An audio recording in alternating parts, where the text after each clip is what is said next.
I need you all to pause and consider what unanimous consent in the Senate means, because it's not just about this bill. It means they are united against him. Now, what this means is they now have enough people not just to impeach him, because we know he's been impeached before twice and remained in office. But this means they have enough people to actually try and convict him. He can now not just be impeached, not just get a little slap on the wrist, a procedural no. He can be removed from office. And now it suddenly makes sense why those Democrats so quickly voted to reopen the government. Because like I said, it was a little conspicuous that this happened when the Oversight Committee received this batch of emails. That now as more and more people are combing through it and the evidence is coming to light, it's pretty clear. He's not just a PDF file. He is an overt criminal. And I know, we've been knowing. But in this landscape of political fuckery, where they have been so deeply embedded in corruption, so deeply up each other's asses for decades, this was a hard sell. Not everyone was awake and aware. Not everyone was willing to put their political careers on the line to go against him. But now, not only with this mountain of irrefutable evidence, but everything he and this administration has done this year that has been illegal, unethical, fucking dangerous as hell, to say nothing of inhumane, insane, batshit crazy, it is all stacked up. It's all stacked up, and they're ready to take him out. So let's go through some of these potential high crimes and misdemeanors. If you've been following me all year, we've been talking about them all year. Yeah, I've been calling them the threads of fate.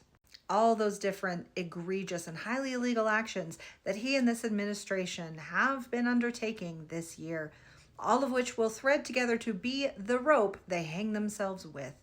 Because the beginning of all this, before their actions really became public, before they started openly committing these crimes, myself and other intuitives in the 4am Club, we were told and had a sense that this is going to come down to arrest, treason, illegality, and even ending up in international criminal courts.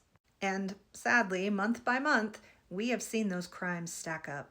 We've seen illegal tariffs. We've seen him deploying National Guard military against his own citizens. We've seen unlawful arrests, detainments, and deportations.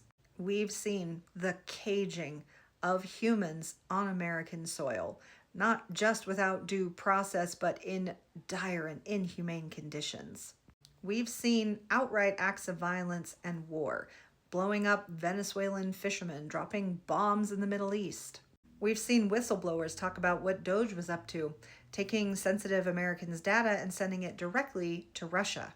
Most recently, we've seen withholding SNAP funds, refusing to feed the people who are dependent on the government for such services. We've seen them refuse to pay government employees.